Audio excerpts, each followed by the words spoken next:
Lama tak muncul di layar kaca, kini Aliando tampak kembali disibukkan dengan aktivitas syuting sebuah web series.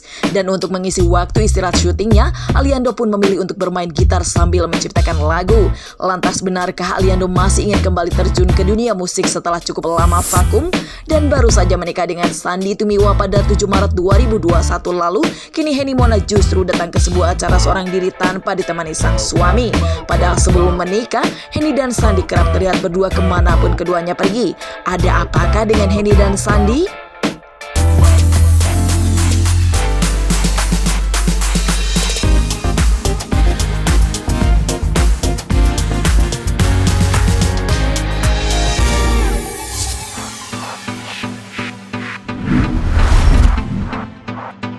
Mengisi waktu istirahatnya saat berada di lokasi syuting, Aliando Syarif memilih untuk bermain gitar sambil mencari inspirasi dalam menciptakan lagu. Meski menyebut hal tersebut sebagai bentuk keisengan semata, namun Ali yang sudah belajar bermain gitar sejak duduk di bangku sekolah dasar itu terbukti pernah menghasilkan sebuah lagu yang pernah dirilisnya pada 2014 silam. Dan meski cukup piawai memainkan gitar, sayangnya artis kelahiran 26 Oktober 1996 tersebut tak berkeinginan untuk menjadi gitaris profesional sebagai profesinya. Jadi kalau di lokasi selain kayak baca skrip, mendalami yang lain-lainnya,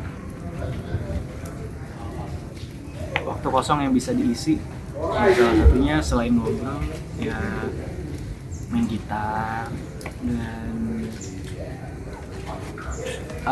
ngisi powerbank dan sholat pakai matahari, jadi agak ribet, jadi itu makan waktu lama paling gitu. Terus kalau enggak ngobrol sama abang-abang kamera untuk kayak ya nanya-nanya konsep kedepannya kayak gimana. Ya selebihnya sih udah istirahat. Kalau tadi itu iseng-iseng bikin lagu kayak kalau lagi sambil nunggu karena ya keterbatasan juga bermain gitar ya coba bikin apa yang bisa ya dibikin lah, coba dikulik ya habis itu coba dibuat gantung sih ya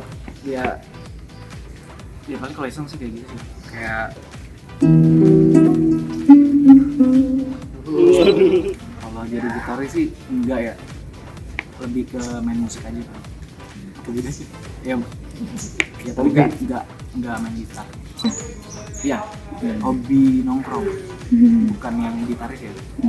Bukan yang profesional gitar atau apa yang emang dibutuhkan gitu. Cuman untuk kayak kita di sini ya, gini. Di lokasi iseng nunggu menjreng. Dari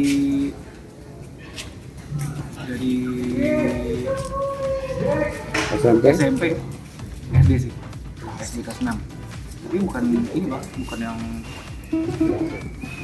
terus kayak lead. Nah kalau yang udah jago misalnya itu beda lagi. Kalau kayak cuman main gitar iseng aja buat nongkrong gitu ya itu yang bisa. Gitar listrik enggak gitu. Iya, akustik aja. Ya banyak. Itu tergantung sih mas, padi. Terus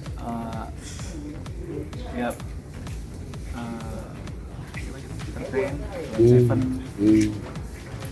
Noah sekarang.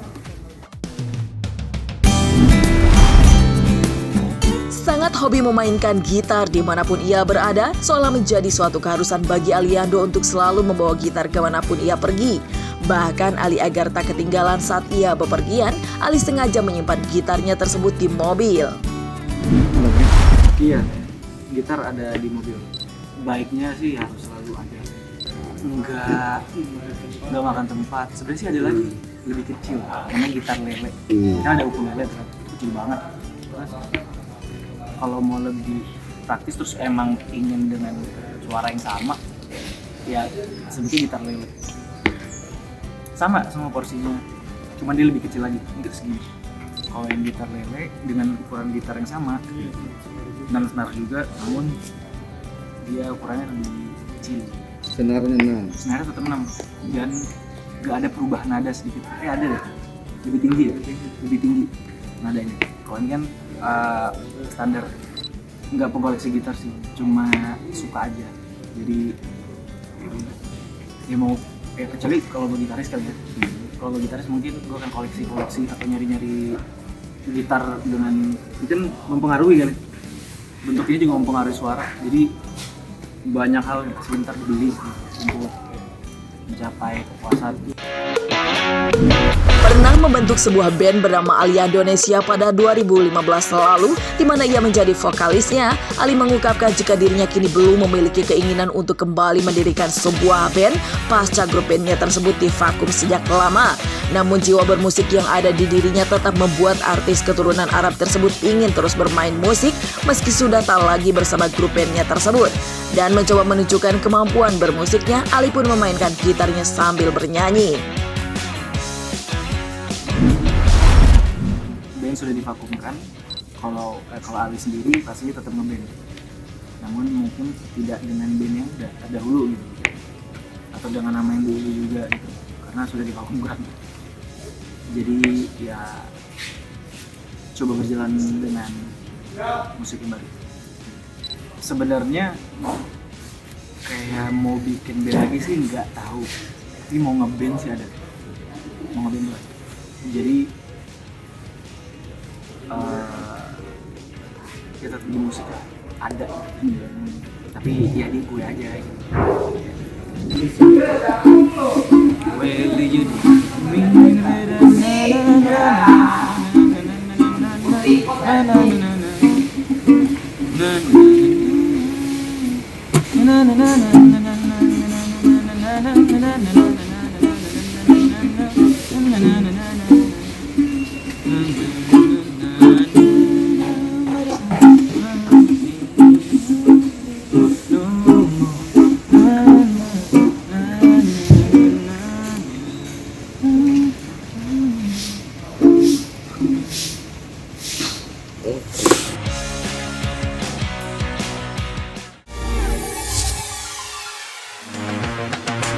Baru saja resmi menikah dengan Sandy Tumiwa pada 7 Maret 2021 lalu, Henny Mona tampak hadir dalam sebuah acara seorang diri tanpa didampingi sang suami.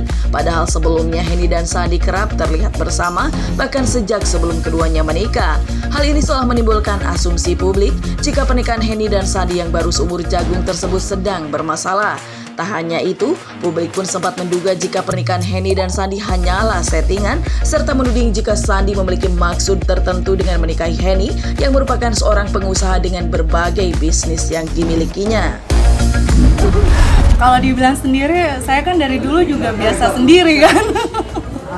Jadi ya biasa-biasa aja, mau sendiri ataupun ada pasangan, bagi saya udah sangat biasa aja karena hidup saya sudah biasa sendiri. Nah ya, kalau saya itu kan memang biasa hidup sendiri, terus benar-benar wanita yang harus mandiri banget gitu. Jadi saya berpikir ya mau ada pasangan ataupun nggak ada pasangan, tetap aja saya harus struggle dan berdiri atas kaki sendiri gitu. Ya nggak ada salahnya dong, kan emansipasi wanita, jadi wanita bisa maksudnya sendiri juga, keluar sendiri, kemana-mana sendiri, bekerja sendiri, walaupun ada pasangan kan tidak menjadi patokan bahwa kemana-mana tuh harus berdua gitu. Ntar nyari uangnya gimana kalau berdua terus kan? Biasa-biasa aja, kita lihat aja nanti ke depannya seperti apa.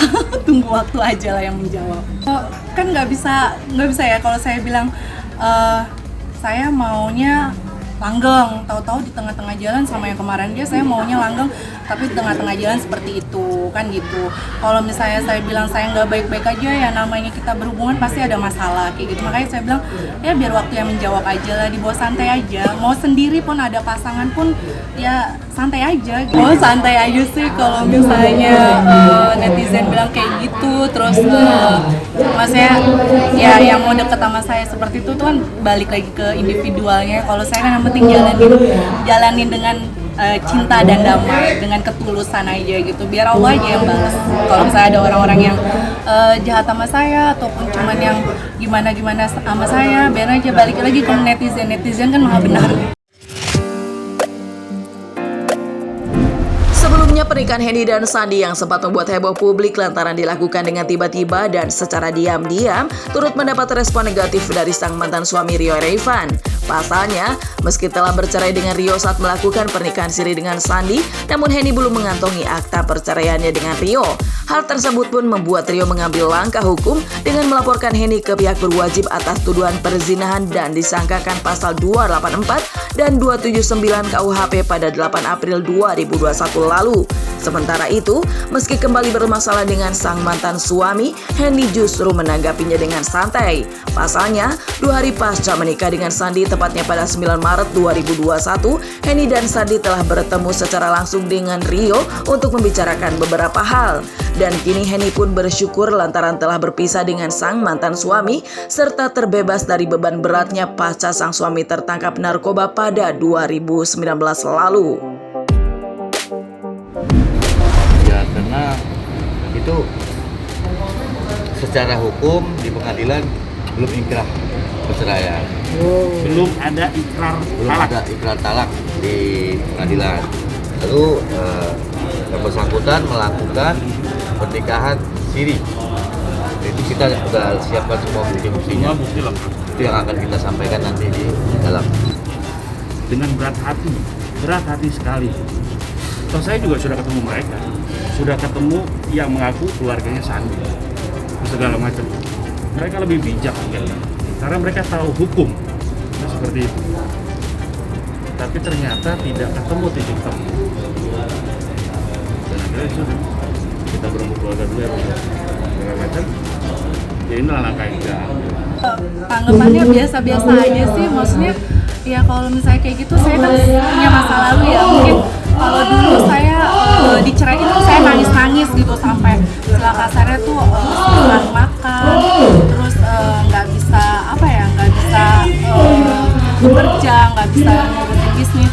Tapi dengan kejadian, mohon maaf, kejadian seperti yang kemarin itu mungkin ini hikmahnya gitu, berarti kan tandanya Allah sayang. Coba kalau tandanya saya masih sama dia gitu, saya nggak digugat cerai, itu mungkin saya sekarang mungkin lebih sakit lagi daripada kemarin, dan mungkin saya lebih bebannya lebih berat, dan mungkin udah bunuh diri kali ya kayak gitu. Jadi ambil hikmahnya aja sih, di setiap ada masalah itu pasti ada hikmahnya. Kalau misalnya dibilang diperebutkan, saya sih ngerasa enggak ya, biasa-biasa aja, karena yang terdahulu saya udah selesai, dan yang sekarang saya coba jalanin aja dengan syariat yang baik aja. Pembelajaran besarnya dari hal yang kemarin paling juga Allah mengajarkan saya supaya saya bisa menjadi wanita yang lebih baik lagi, lebih strong lagi, lebih mandiri lagi, mungkin harus lebih selektif lagi untuk mencari pasangan ya, harus lebih selektif lagi mencari pasangan, harus dilihat lagi secara individual dan secara keluarga juga. Itu sih hikmah yang saya ambil, dan saya juga jadi mengerti tentang namanya tentang narkoba. Saya jadi mengerti gitu, oh orang narkoba seperti ini, oh orang yang bekas pecandu seperti ini, oh korbannya si yang narkoba ini pasangannya ternyata seperti ini. Karena selama ini teman-teman saya yang mohon maaf yang suaminya terkena narkoba, dia cerita sama saya tuh sungguh-sungguh miris banget, dan ternyata ceritanya mereka itu memang benar, dan itu saya alami.